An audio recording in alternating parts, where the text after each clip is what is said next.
Last 7 মাস ধরে অবশ্যই আমরা আমাদের হোম কন্ডিশনে ভালো করছিলাম, কিন্তু ডিফারেন্ট একটা কন্ডিশন, সেই কন্ডিশনে আমাদের একটু সময় লেগে গিয়েছে। লাস্ট 7 মাস ধরে যে তারা এত ভালো ক্রিকেট খেলছে, সেই জায়গায় 1-2 ম্যাচ হারার পরে মরালি তো ডাউন হওয়ার কোনো কিছু নাই। ফ্র্যাঞ্চাইজি টুর্নামেন্ট হওয়ার কারণে ইন্টারন্যাশনাল ম্যাচগুলো আগে কিন্তু একটা প্র্যাকটিস ম্যাচ হতো, তাহলে অ্যাডজাস্টমেন্ট করাটা সহজ হতো।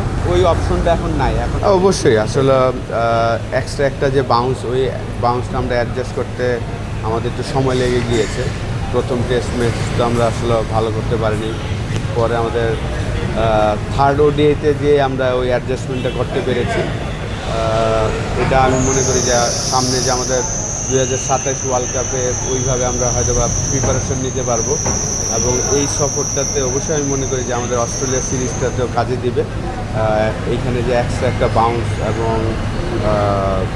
লাস্ট 7 মাস ধরে অবশ্যই আমরা আমাদের হোম কন্ডিশনে ভালো করছিলাম, কিন্তু ডিফারেন্ট একটা কন্ডিশন, সেই কন্ডিশনে আমাদের একটু সময় লেগে গিয়েছে। আশা বলবে সবশেষ জিম্বাবুতে বাংলাদেশ গিয়েছিল 2022-এ, সেখানে ওয়ানডে এবং টি-20 দুইটা সিরিজে হেরেছিল।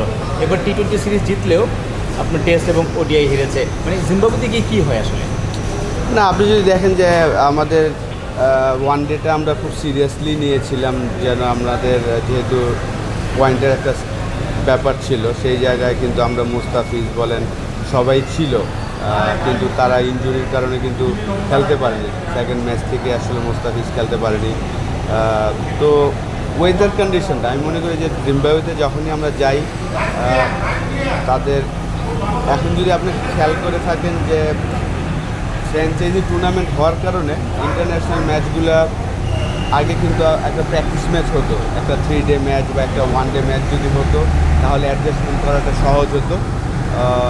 তো ওই অপশনটা এখন নাই। এখন আপনাকে খুব যেই খেলতে হয় কন্ডিশনের সাথে অ্যাডজাস্ট করার জন্য যে এক্সট্রা একটা সময়, যদিও আমাদের টেস্ট টিমটা আগে গিয়েছেন, ওয়ান ডে টিমের প্লেয়ারও আগে গিয়েছিলেন, কিন্তু প্র্যাকটিস ম্যাচ খেলার যে এক্সপিরিয়েন্সটা ওইটা কিন্তু ছিল না। ওইটা হলে হয়তোবা মূল ম্যাচগুলোর রেজাল্ট আমাদের পরই থাকতো আমি মনে করি। আসল ভাই, আপনার একটা মিক্সড এক্সপিরিয়েন্স আসলে, টিম ভালোও করেছে, আবার এখন আমরা দেখলাম যে কিছুটা খারাপও করেছে। সব মিলে আপনি কতটুকু আসলে আপনার নিজের কাজে সন্তুষ্ট, কিংবা যে ধরনের লেখালেখি আসলে হচ্ছে অনেক জায়গায়, এগুলোর কোনো রিয়াকশন দিবেন কিনা? না, এগুলো তো আমার রিয়াকশনের কিছুই নাই, কারণ আলহামদুলিল্লাহ লাস্ট 7 মাস ধরে আমি বলবো যে আমাদের ব্যাটাররা খুবই ভালো করছেন।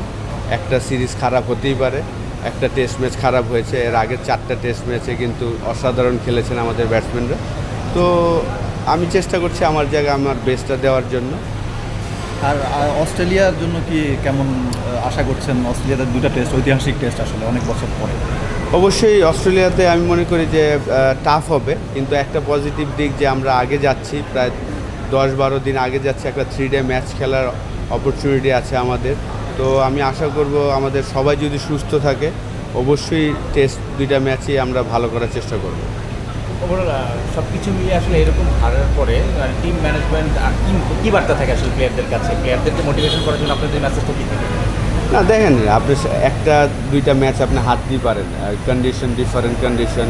তো লাস্ট 7 মাস ধরে যে তারা এত ভালো ক্রিকেট খেলছে, সেই জায়গায় 1-2 ম্যাচ হারার পরে মরালি তো ডাউন হওয়ার কোনো কিছু নাই আমি মনে করি।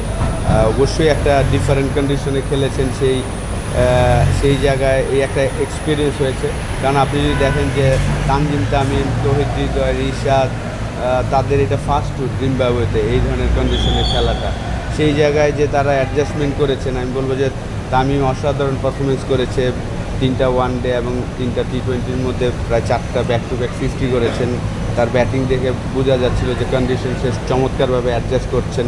তো এটা একটা পজিটিভ দিক আমি মনে করি। ইয়াসির রাব্বি তার কামব্যাক সিরিজে চমৎকার খেলেছেন।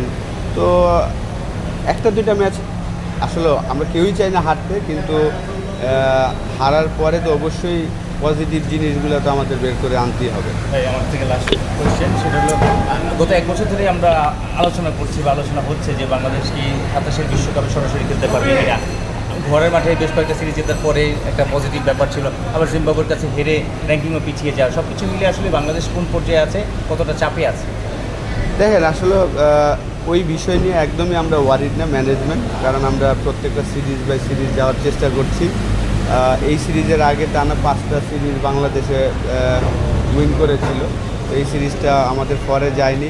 সামনে যেই ওয়ানডে টুর্নামেন্ট হবে, হয়তো বা ইন্ডিয়া যদি আসে তাদের সাথে ওয়ানডে হবে 3টা ম্যাচ, তারপর সাউথ আফ্রিকার সাথে আছে।